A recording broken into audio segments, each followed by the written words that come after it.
Good evening guys and welcome back to my channel. I am Jean, I'm the quarantine sommelier, and tonight together we'll talk about wine tasting. So before we start, make sure you've got handy a glass of wine of your choice. Maybe a glass of water can become handy. White blank page to be able to see through the wine, and to help you, in the description down below you find a link to a tasting grid I've made just for you. Please have this with you. And now let's get started.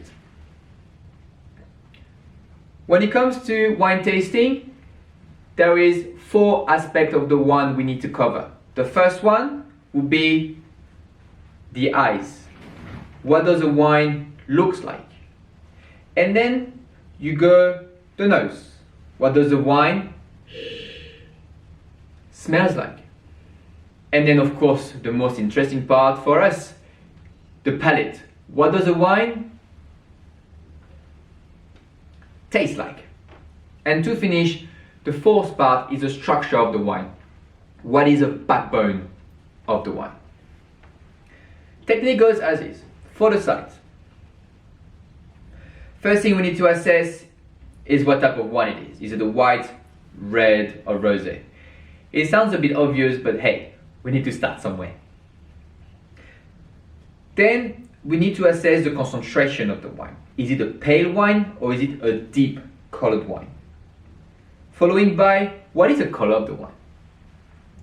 Is it on the bright side? Is it on the darker side? Best way to assess concentration and the deepness of the color is to put a finger behind your glass. If you can see through, you can say the wine is of a pale concentration. If you can't see them, then you can say that the wine is of a deep concentration. Then, do you have secondary colors? Can you see from the center to the edge a variation? Sometimes we have orange, brownish color that just give an insight of the age or potential age of the wines. Then, when you've done all that, we look at the tears of the wine. So, what are the tears of the wine? Tears of the wine are an indication, when you swirl your glass, of the alcohol content of your wine. So how do we assess this? Take your glass, swirl a first time to wet your glass, then you swirl a second time and you wait for a second. You will see that tears of wine will go down the glass. The heaviest and the more numerous the tears are, the higher alcohol the wine would be. And then you finish the site inspection with evidence of gas or not. Is it a sparkling wine or if it's not a sparkling wine? That's it for the site. Then we move on to the nose. First thing you need to do when it comes to assessing the nose, give it a big swirl up and put your nose into it. Breathe in. This is a bit exaggerated, but to give you the idea of how to do this. When you do this action, you need to assess if the wine is clean or faulty.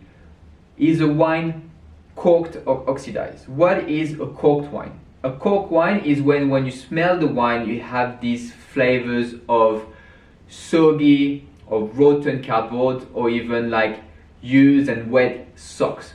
Wine is off, so the cork may have been damaged, faulty.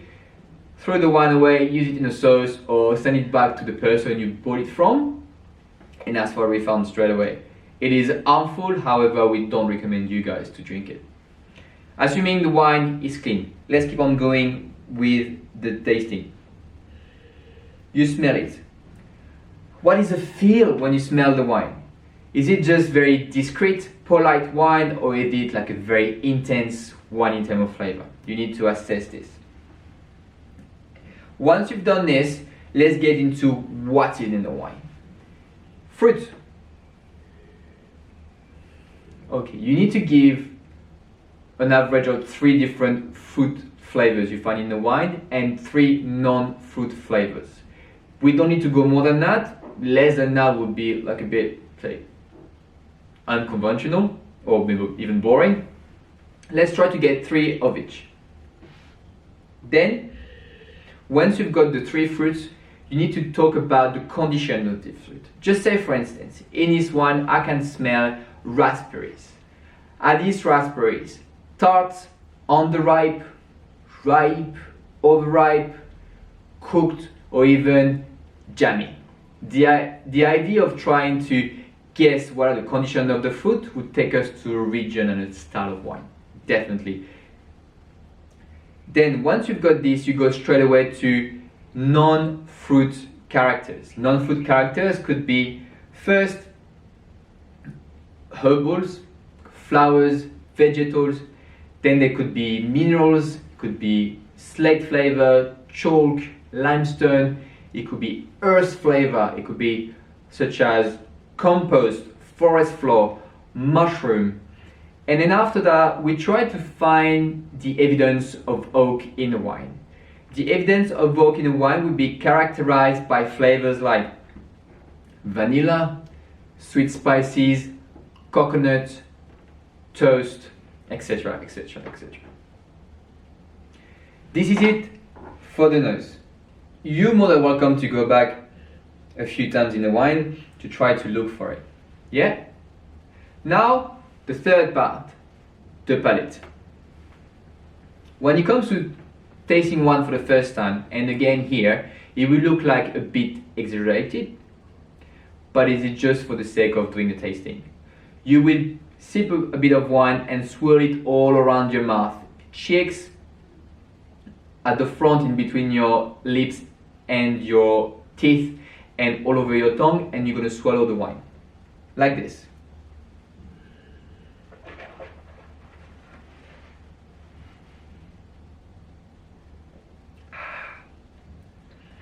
Have a real good feel of the wine. The first thing on the palate will help us assess the sweetness of the wine. Is it bone dry, dry, off dry, or sweet? When it comes to wine tasting, most of the time the wine will be dry, assuming this one is dry. Then the palate will follow the same structure as the nose. The idea is to confirm what we smell and what we tasted and see if it matches, right? Finishing again on the presence of oak or not. So, talking about 3 fruit, condition of the 3 fruit, 3 non-fruit, earthiness, minerality, herbaceousness, vegetables, flowers kind of flavor. Right? Now, talking about the last part, the structure, the backbone of the wine, probably the most important for us in terms of wine tasting. So there's 4 characteristics for the red wines, 3 for the white wines. The main difference between the two would be the presence of tannins. Consider that tannins are very much a red wine thing. First, acidity. The best way to check on acidity in a wine would be telling yourself if you have that feeling of after the first sip of the wine, your mouth is watering, you feel like you want another glass of that wine, right? If you crave for another glass, same when you bite into a lemon, for instance, then the wine will have high acid. If the wine's quite mellow, if it's quite soft, then you probably won't need another glass. So the the acid will be probably around the medium part. Then the alcohol, here we go. The alcohol, the best way to assess it would be to have that feel in your throat of burns, of heat. If it burns, wine is very likely to have high alcohol. If it doesn't, alcohol will be more moderate. Then we have the tannin, so again exclusively for the red wines. Tannin will be that feeling of astringency or your lips sticking to your teeth. The more they stuck to your teeth, the higher tannin, right? This is kind of my tip to find tannins in a wine.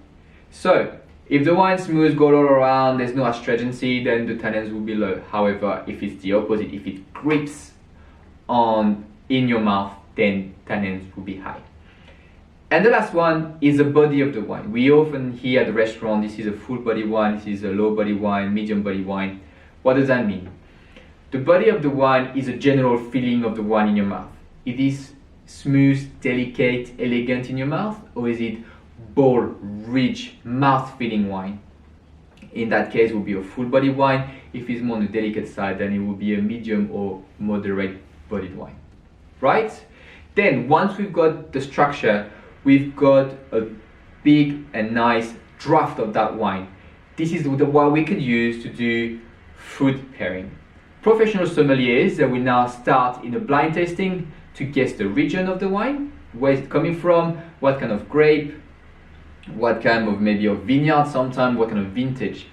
On our level, what interests us is to be able to pair food and wine. Let's get a perfect example and taste that wine. This is the Bishop by Ben Glazer Shiraz from the Barossa Valley in Australia, 2017 vintage. Sight. This is a red wine of deep concentration, of dark red color going toward the garnet. There's no proper secondary colors given that it's a younger wine. Tears. Swirling twice. I can see heavy tears on that wine. They're very slow, they're numerous, and they're going down. This wine potentially has got high alcohol. And I can't really see gas. This one is a still wine. Nose. Give it a good swirl.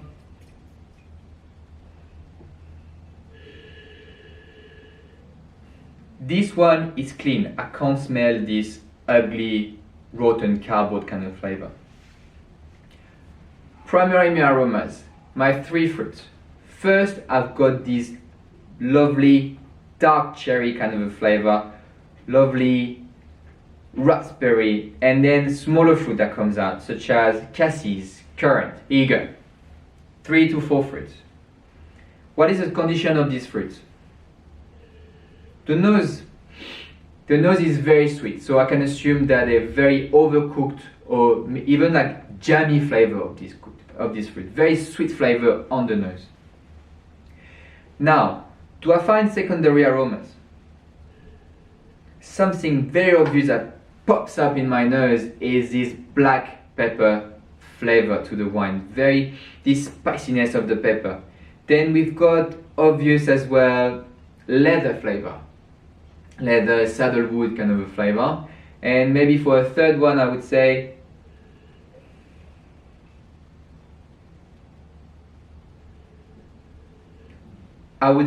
earth.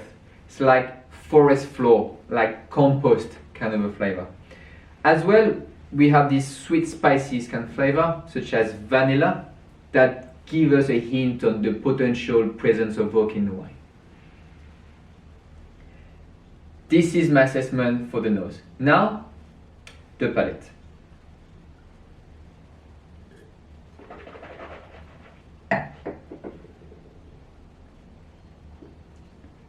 Again, I exaggerate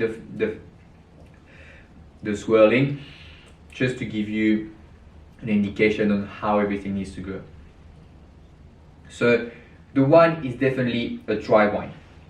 I confirm my nose, I confirm this intense black cherry, raspberry, currant kind of flavor, and definitely jammy fruit.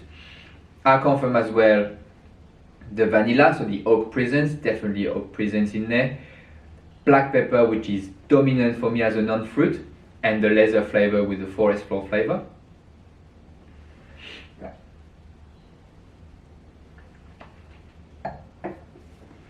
And maybe finishing on this cocoa kind of chocolate kind of a finish on the wine.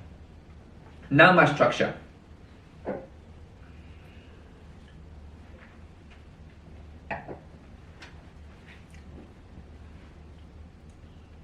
Acidity. The wine is well balanced.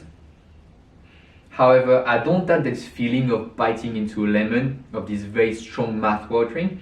However, I would probably like another glass of this one just because it's delicious. So I would say the acidity is around medium. Alcohol.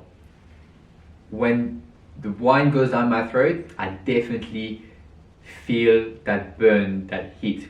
This one in that case is 14.5%. This is high alcohol wine. Tannins. Surprisingly, my teeth are still stuck with my lips. Tannins will be around medium plus here. And body. Definitely a bold, big, mouth-filling, intense wine. So this wine is a full-bodied wine.